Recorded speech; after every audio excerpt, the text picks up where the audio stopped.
Hola, ¿qué tal a todos? Espero se encuentren muy bien. En esta ocasión vamos a ver otra técnica de lo que es el enfoque conductual, una técnica para hacer conductas o modelar conductas. Esta técnica se llama técnica de modelado y es un procedimiento que se presenta, donde se presenta una muestra de un comportamiento determinado para facilitar la observación y que a través de esa observación se pueda llevar a cabo algo similar. Entonces, como la misma palabra lo dice, es modelar, ¿ok? Entonces, ¿qué función cumple este procedimiento de modelado? Pues primero, la adquisición de nuevas conductas, de nuevos repertorios de conductas. Todos nosotros tenemos un repertorio de conductas dependiendo de la historia de aprendizaje, pero podemos ir aumentando ese repertorio de conductas. Entonces, se puede utilizar en el lenguaje, en conductas de autocuidado, en habilidades de interacción social, de afrontamiento, antiestrés, etcétera, ¿no? Vemos, es, vemos esa conducta, entonces a través del modelado nosotros la hacemos o repetimos una conducta similar. También sirve para inhibir o desinhibir conductas que ya hemos adquirido, como la ansiedad, que inhibe conductas pues, que de ciertos aspectos. ¿Por qué? Porque el, cuando se produce ansiedad puede llevar a la fobia y la fobia entonces hace que no, que en lugar de acercarnos a un objeto, acercarnos a una situación, pues nosotros tendamos a escapar o evadir. Entonces, también facilitación de conductas como avisos, anuncios, también sirven para modelar conductas, para incrementar la estimulación ambiental.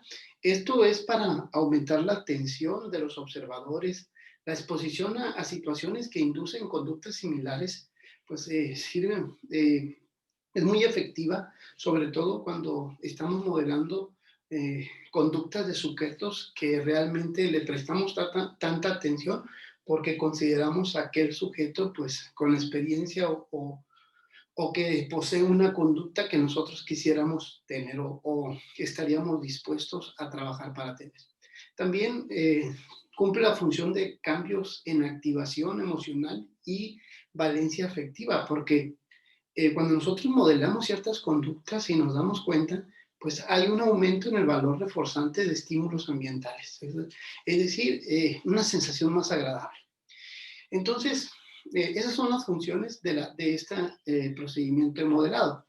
Luego, hay algunos factores que afectan el que la técnica o el procedimiento de modelado se lleve a cabo, como por ejemplo el proceso de atención. Por eso cuando nosotros utilizamos esta técnica tenemos que ajustar el nivel de complejidad, porque en ocasiones entre más complejo sea la técnica modelar, menos atención estamos poniendo. Entonces tenemos que partir de un nivel de complejidad. También hay que poner componentes sencillos e ir poco a poco despacio.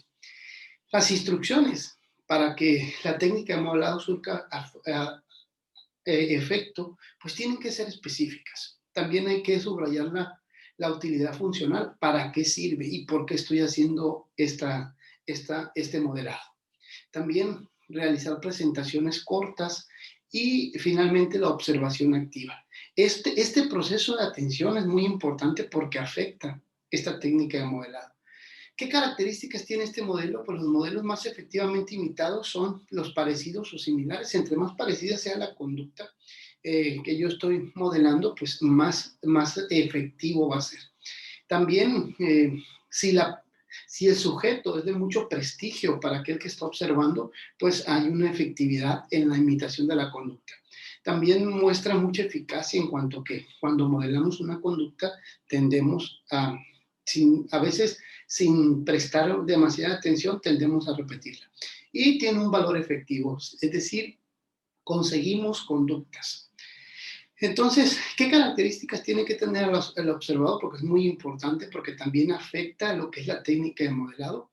Pues tiene que tener capacidades de procesamiento y competencias previas del observador. Hay que ver qué capacidades tiene de procesar la información ese cliente, ese paciente que está delante de ti, que va a modelar esta o esta conducta. Hay que ver qué competencias tiene, porque en ocasiones esto tiene que ver con el nivel de complejidad. Si la conducta es muy compleja, difícilmente se va a llevar a cabo.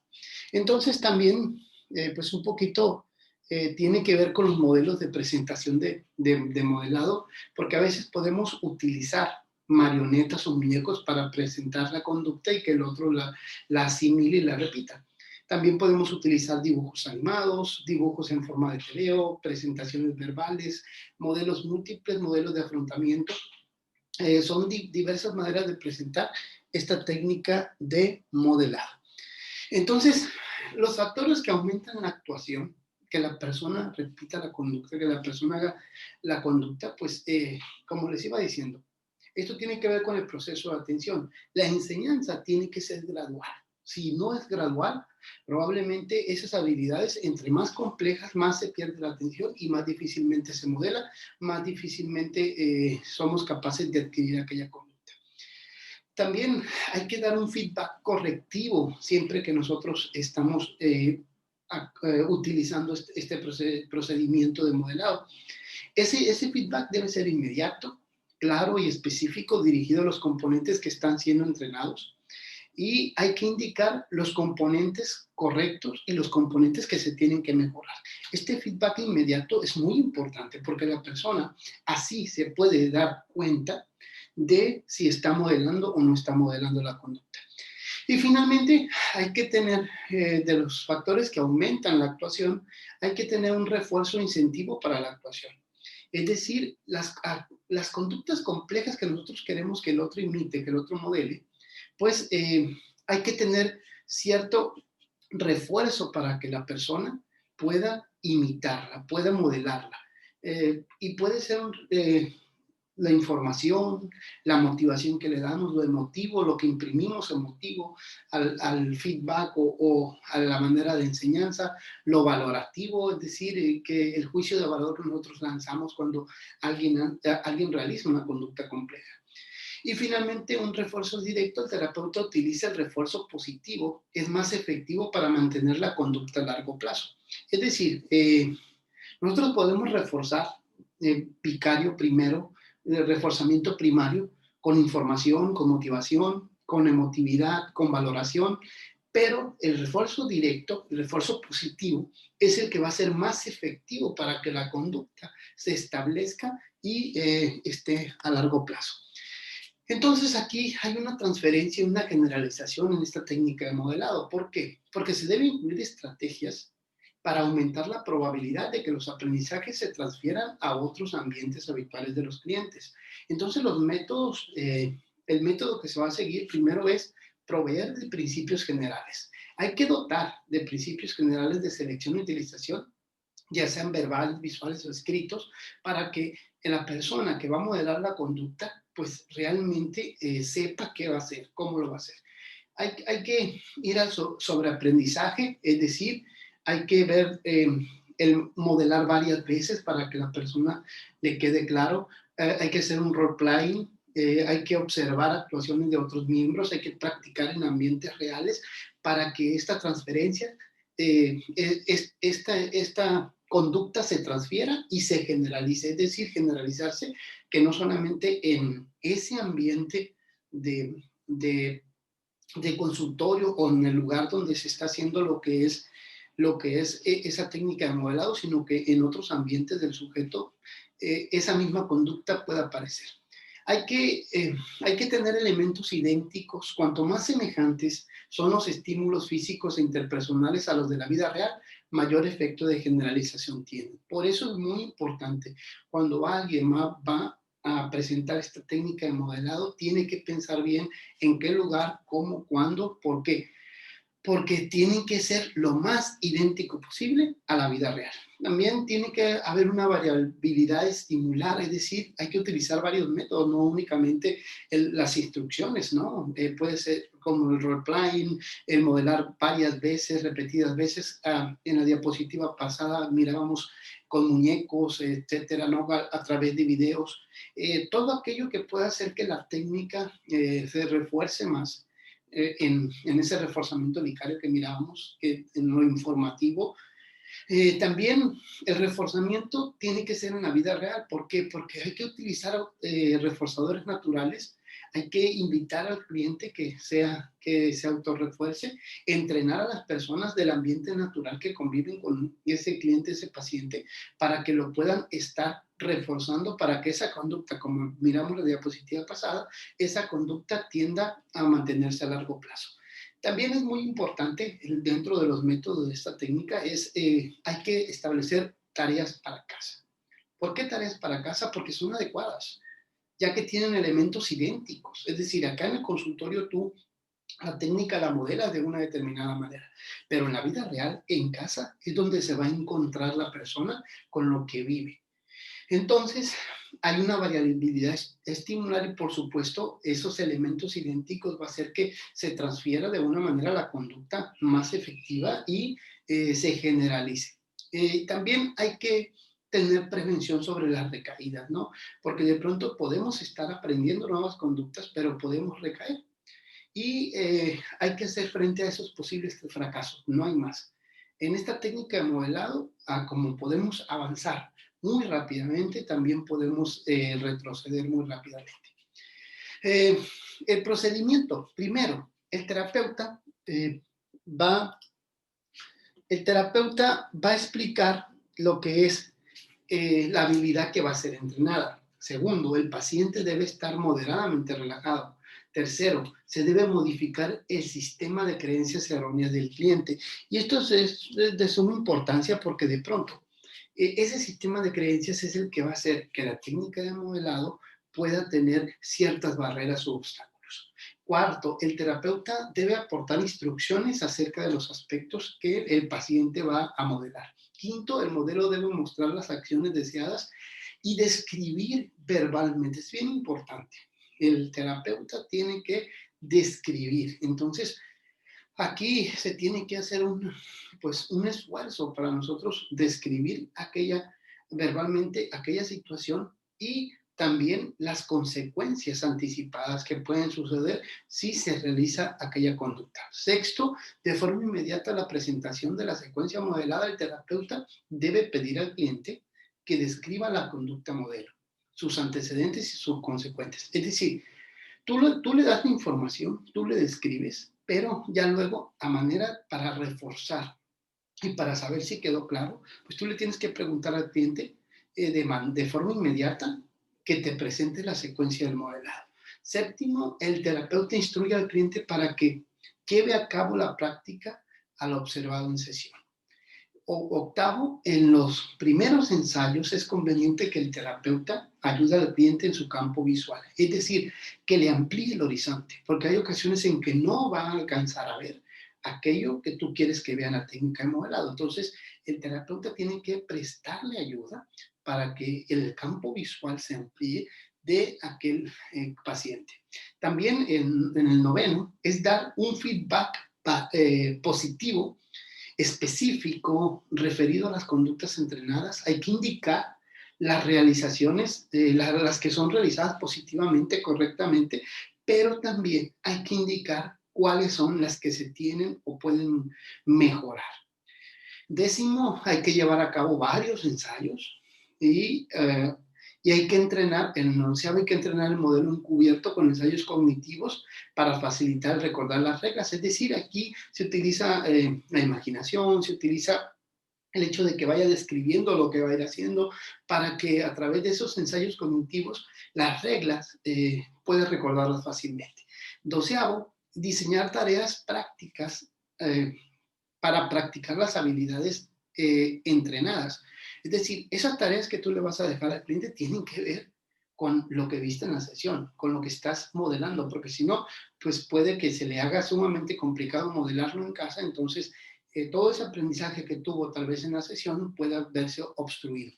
Treceavo, establecer contingencias de reforzamiento en el medio natural del paciente. Hay que ver, y aquí se utiliza mucho, y hay que dotar al cliente del autorreforzamiento, porque de pronto estamos esperando que otro nos reconozca, que otro nos refuerce, pero también uno mismo debe de reforzarse, autorreforzarse para poder seguir repitiendo ciertas conductas. 14, entrenar habilidades en orden de dificultad progresiva. Esto tenía que ver con las primeras diapositivas. Recuerdan que el nivel de complejidad, ¿por qué? Porque se mantiene la atención cuando más yo comprendo, yo más sé lo que voy a hacer, estoy seguro de lo que voy a hacer, pues la persona más atención le pone. Bueno,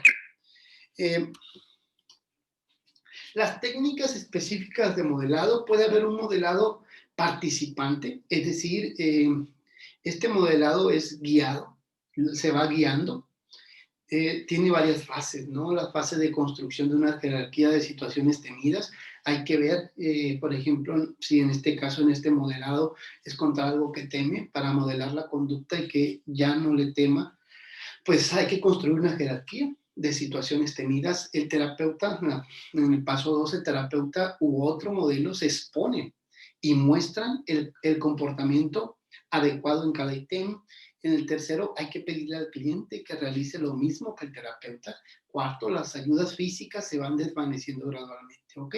Hasta que el cliente lo vaya haciendo por sí solo. Y quinto, otra vez, hay que diseñar las tareas para que, las tareas en casa, para que vaya creciendo con dificultad, con la dificultad progresiva que presenta. También podemos tener un ensayo mental, simbólico o cognitivo. Es decir, este consiste en observar a un modelo, realizar una conducta objetivo mediante dos actividades. Primero, la codificación simbólica, es decir, el participante organiza y resume los diversos elementos o la acción de modelar. Organiza y resume. Así como los pasos que les presenté aquí, así también el cliente pues va a modelar, pero lo va a modelar describiéndolo. Luego también está el ensayo cognitivo, que lo damos la diapositiva anterior, que es un proceso por el cual la persona visualiza o se imagina realizando conductas. También tenemos lo que es el modelado encubierto. En esta técnica se presentan los componentes de la conducta modelada de forma imaginaria, otra vez la imaginación, sin modelo externo. Entonces la persona tiene que ir imaginando esa situación para ver para modelar la conducta que tiene que tener. El automodelado, que es en esta técnica el sujeto aprende o modifica patrones de comportamiento por medio de observación de su propia conducta. Él realiza la conducta, se graba y luego se ve, se visualiza. Entonces, al grabar la conducta y al visualizarla, él puede estar ensayando y de igual manera se sigue grabando para ensayar aquellas situaciones que necesita mejorar. Y finalmente tenemos el modelado autoinstruccional, que el experimentador modela una tarea hablando en alto mientras el sujeto observa. ¿Ok? Después, el sujeto ejecuta la misma tarea. El experimentador instruye al sujeto en voz alta. Luego el sujeto que ejecuta la tarea mientras se instruye a sí mismo en voz alta y luego en voz baja. Entonces después tiene que ensayar, ejecutar la tarea, pero de manera encubierta, sin ya estarse diciendo ni en voz alta ni en voz baja. Entonces, esta es la técnica de modelado. Espero puedan seguir viendo el video, pues es un poquito complicado. Ustedes pueden ir viendo más videos que es donde se explique la técnica, porque es una técnica muy importante que nosotros a veces sin que le pongamos atención la estamos realizando. ¿Esta para qué va a servir en psicoeducación? Pues va a ser muy importante porque de pronto en el modelo, cuando queremos entrenar las habilidades sociales, entrenar el estrés, pues las conductas de relación, a veces le damos instrucciones a la persona, pero esta persona no nada más necesita instrucciones, también necesita verlo, necesita observarlo. ¿Para qué? Para darse cuenta cómo lo está haciendo y que le digan que está haciendo bien. Entonces, esa es la técnica de modelar. Es decir, tú le vas a decir, respira de esta manera, de manera diafragmática, de manera correcta. Entonces, la persona va a verte, va a observarte y entonces va a ejecutar una conducta similar a la que tú tuviste. Entonces, dentro de lo que es la psicoeducación para la salud, es muy importante porque cuando elaboremos nosotros lo que es ese plan de intervención teórico, porque no va a ser práctico, no lo vamos a llevar a la práctica. Cuando elaboremos ese plan, pues para poder nosotros modelar tal vez también conductas como de comunicación asertiva, comunicación de empatía, entonces vamos a poder utilizar o hacer uso de estas técnicas. Hasta aquí el video. Cualquier pregunta, cualquier duda, pues no dudes en hacerla. Lo he explicado, son métodos que se necesitan mucho más, pero pues en este video corto, aquí lo tienes. Nos vemos en el próximo video.